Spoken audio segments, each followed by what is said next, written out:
Hi, എല്ലാവർക്കും നമസ്കാരം. ഇന്നത്തെ നമ്മുടെ വെജൂണൊന്ന് കണ്ടാലോ.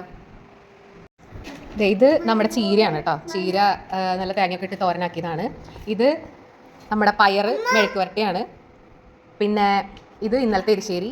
ഇത് കുമ്പളങ്ങി പരിപ്പിട്ടിട്ടൊരു കറി, പിന്നെ അച്ചാർ. അപ്പോൾ ഇതൊക്കെയാണ് ഇന്നത്തെ നമ്മുടെ ഫുഡ്.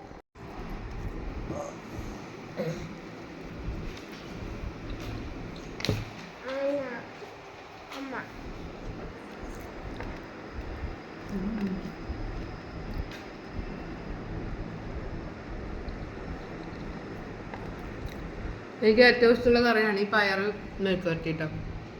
ഇതിൽ ഇന്നത്തെ എൻ്റെ ഫേവറേറ്റ് പയർ മെഴുക്ക് വരട്ടിയാണ്.